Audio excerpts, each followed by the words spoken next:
Inicio de semana y como cada lunes tenemos panorama internacional, por eso nos acompaña Juan Pablo Julier para hablar de el tema elecciones y el clima en Brasil. Y también vamos a repasar la mirada de la OTAN a lo que es el conflicto Rusia-Ucrania. ¿Cómo estás, Juanpi? ¿Qué tal? Buen día, ¿cómo estás vos? Bueno, vamos a arrancar por Brasil, por el vecino. Vamos Viajemos por cerquita sí. Primero, sí.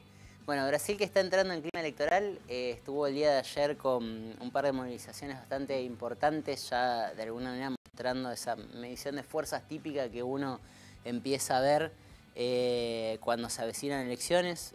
Tenemos hoy en día como favorito al expresidente Lula, que va a haber una fórmula muy interesante porque tiene segundo, o sea, como vice, a Geraldo Alckmin, que es ex gobernador de San Pablo, que fue el candidato de la élite en las últimas elecciones cuando gana Bolsonaro. O sea, lo opuesto a lo que uno pensaría habitualmente del Partido de los Trabajadores, que es lo que representa a Lula. Pero se enmarca un poco en lo que habíamos estado charlando de que las fuerzas progresistas que pueden llegar a ocupar lugares de nuevo en América Latina no tienen hoy tanto margen, lo habíamos visto con Chile, por ejemplo, para grandes reformas, sino más bien como cuestiones que van a ir muy paso a paso, muy de a poco, y la necesidad de formar grandes acuerdos políticos para sostenerse en el poder, que también es un poco lo que está haciendo Lula hoy, trazando nuevamente una alianza con el PSDB, que fue el partido que le retira el apoyo a Dilma y por el cual cae ella en el 2017, si no recuerdo mal, en el impeachment. Sí. Y con otras fuerzas también más de centro que de izquierda. Entonces lo que se espera eventualmente, si se diese un triunfo de Lula, que la mayoría de las personas lo ven en segunda vuelta, es un gobierno más de centro, no tan avanzado como lo que había sido sus primeros gobiernos o lo que pueda llegar a ver en la memoria colectiva. Y por otro lado Bolsonaro, que está en la misma, porque en realidad también si eventualmente logra repuntar, que de hecho lo está haciendo, está levantando nuevamente la imagen de él, ganó 3 puntos en las últimas semanas. Porque la pasó muy mal Bolsonaro en el primer tiempo de la pandemia. Sí, y hay que tener, justamente es que ese es uno de los temas, que los efectos de la pandemia se empiezan a disipar, entonces la sociedad percibe que es un asunto ya superado, y en segundo lugar que está repuntando la economía de Brasil también. Entonces son dos cuestiones que él lo apuntalaría muy bien. Y el tercero, que no se habla mucho, pero que sí es muy fuerte en Brasil, es el tema de la grieta.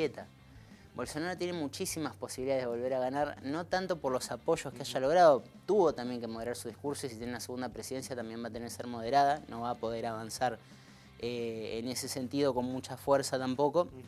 Tiene varios enemigos y enemigos de poder en Brasil. El poder en Brasil es muy disperso.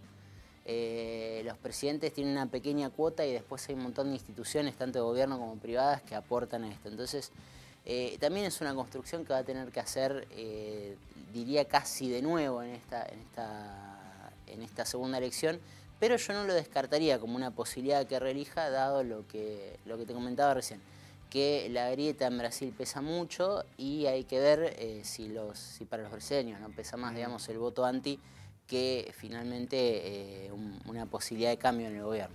Sí, me quedaba pensando en esto, ¿no? Cómo la gente se va olvidando ya de la pandemia, cómo este panorama lo va posicionando o estabilizando de alguna manera a Bolsonaro, que no venía nada bien. El 2020 fue difícil y el 2021 aún más complejo para él. Así es, y paradójicamente uno de los sectores con los que más se enfrenta actualmente, que es la justicia de Brasil, la justicia federal, es la que en ese sentido apuntaló aquellas cuestiones de salud que hoy le están dando cierto beneficio y le ha devuelto cierto control.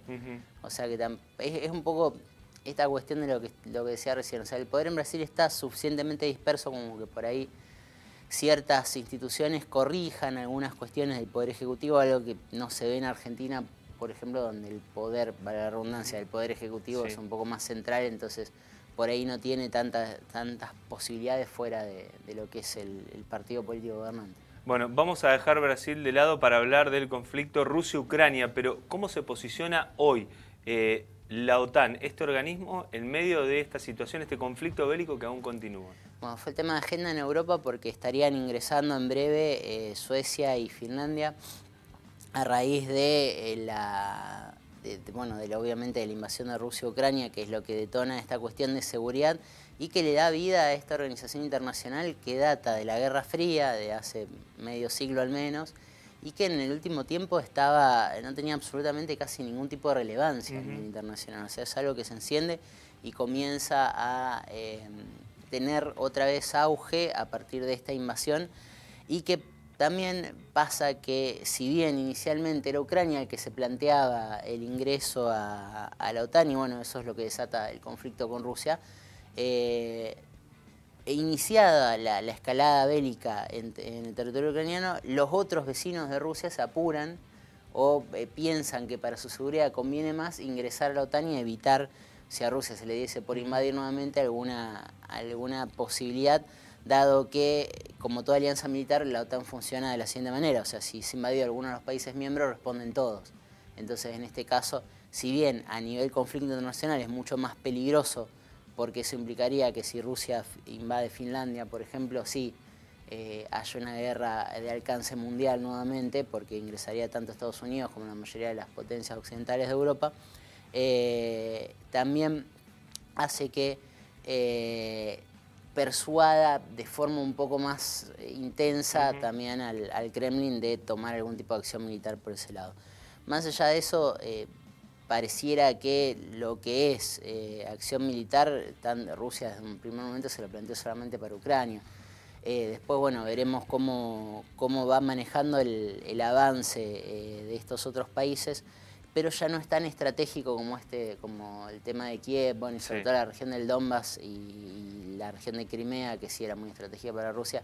Ya la frontera con Finlandia y con los países nórdicos no es una cuestión relevante para Rusia, porque son todas fronteras congeladas, de muy difícil logística, no tienen un potencial de invasión militar por ahí tan grande como sí lo tiene la frontera con Ucrania.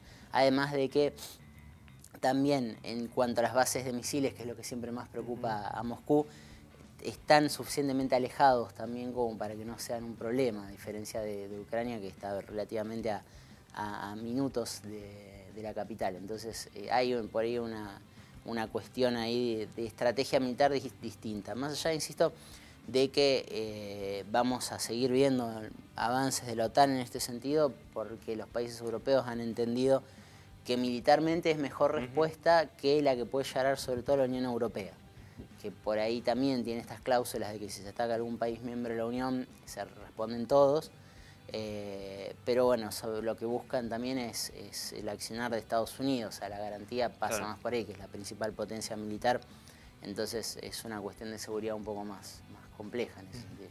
Juanpi, gracias. Siempre claro en estos temas que nos ayudan a entender la política internacional. Nos encontramos la semana que viene. Dale.